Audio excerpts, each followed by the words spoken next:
That's my thumbnail face. Yeah, I'm gonna do something with that. And it's gonna be creepy.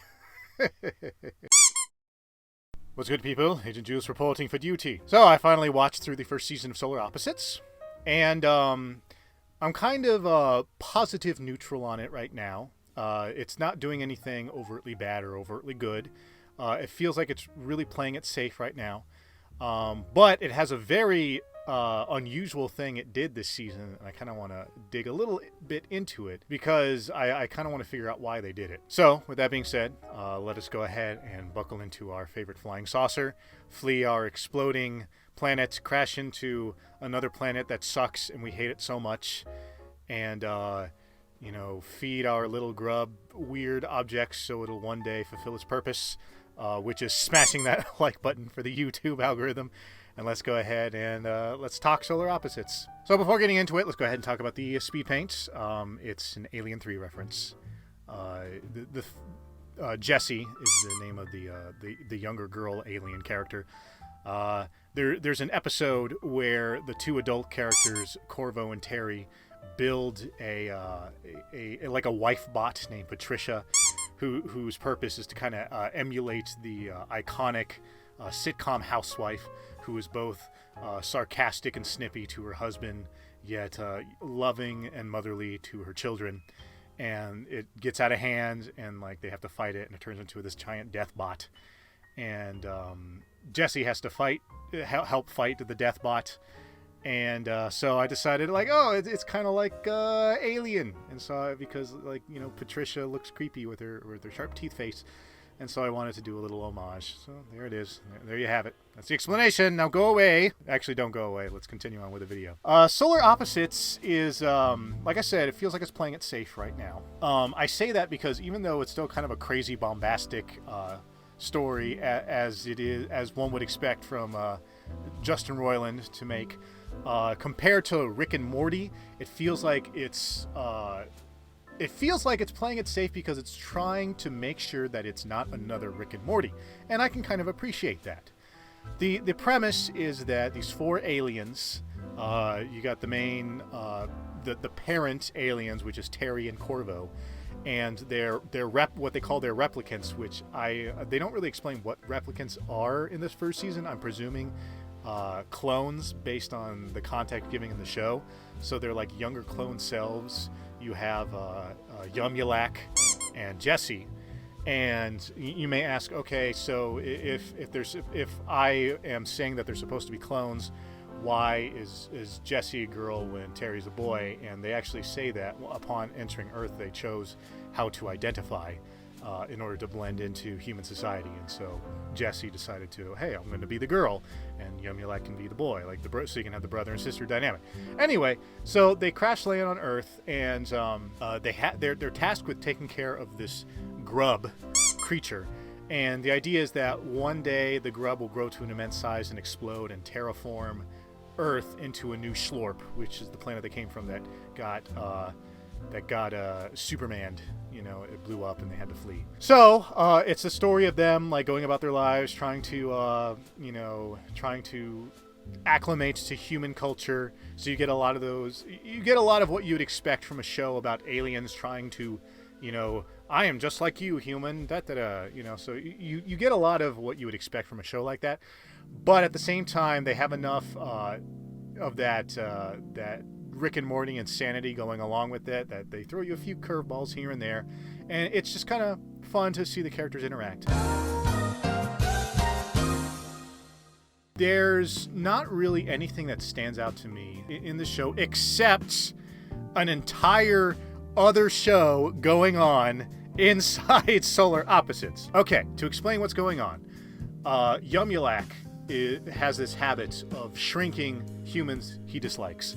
So anytime someone comes up and annoys him for some reason, he shrinks them.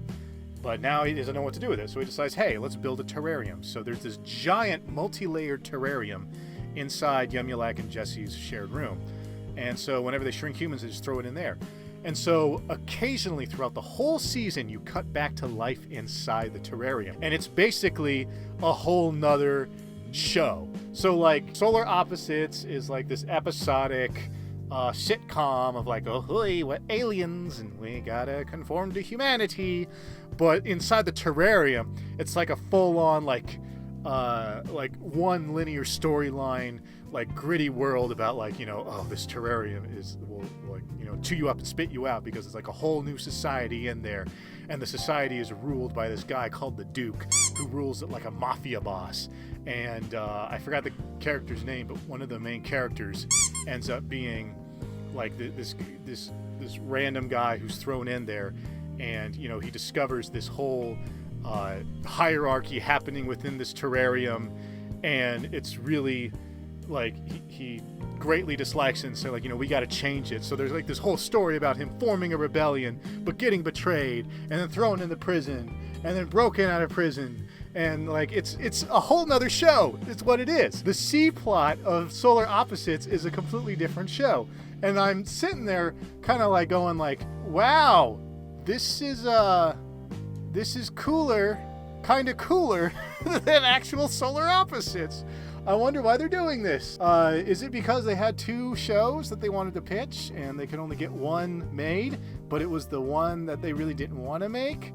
And so they were saying like, oh, they picked our worst idea, but what if we sneak our better idea into it? Or I should, not so much worse or better, but like the idea we like more. What if we could sneak it into it somehow? Or maybe they just decided like, hey, wouldn't it be funny if we had 2 shows?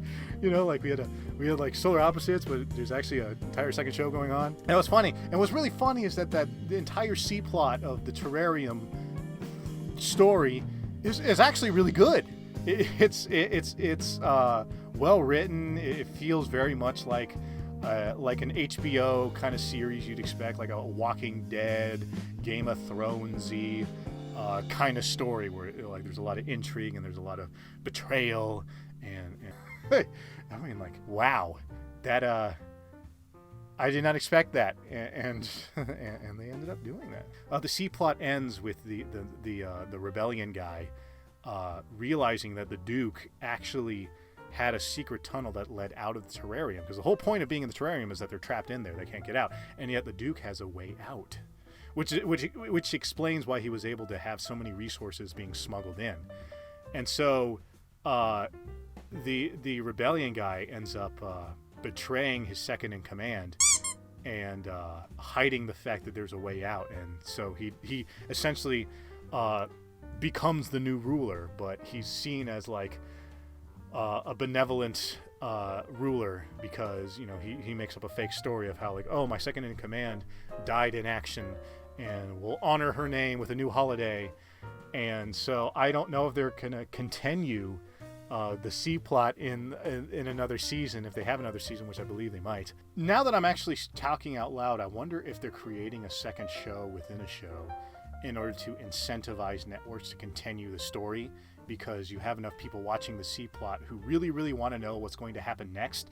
So you almost now have an audience demand, right? A popular demand of saying, we want to know what happens next in the C plot, so we want more Solar Opposites. So I wonder if it's like a sneaky way of making extra sure that Solar Opposites can continue to be made, even though the main story is like episodic and can kind of end at any moment. It would be very sneaky. So yeah, all in all, Solar Opposites is a pretty okay show. I'm basically entertained by it. It did one thing very weird about having a show within a show, and I'm curious to see if that's just a one-off gimmick or if they're going to continue that. So, I mean, for lack of a better term, it has my attention.